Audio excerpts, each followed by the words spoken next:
Barcelona said wanted the streets of her city to overflow with people today. She got her wish. Tens of thousands of them joined a rally protesting the truck massacre last weekend. 14 people died when an extremist zigzagged down a busy pedestrian boulevard popular with tourists and locals. The Prime Minister of Spain, the Catalan president, and the King of Spain joined the march. It was led by the local heroes who became voluntary first responders after the truck rampage. ISIS claimed responsibility for the attack. 8 suspects are now dead, 2 more are in jail, and 2 others are under investigation. Meanwhile, here in Montreal, the city's Catalan community was celebrating its summer feast today. Besides the usual music and food, they also took time to mark the event in Barcelona. Simon Nakonechny has more.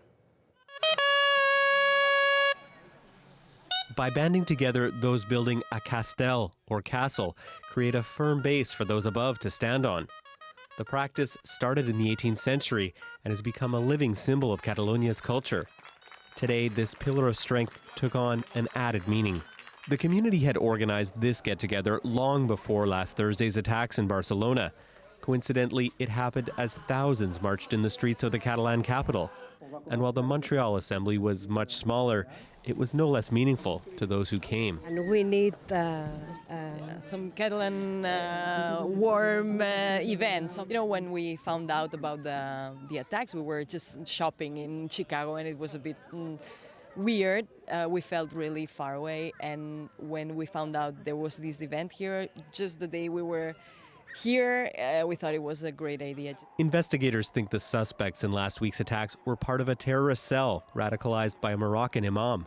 But people here say Catalonia has opened its doors to Muslims for centuries, and they don't plan on closing them now. I think the main problem here would have been people judging the whole Muslim community for this. And I'm very proud that the people did the right opposite thing. And everybody was like, we know Muslims are not this, it's just a group of terrorists. And besides, they say, Catalans don't scare easily. Are you going to go back to Barcelona? Yeah, I'm trying to go back in September. You're not afraid? No.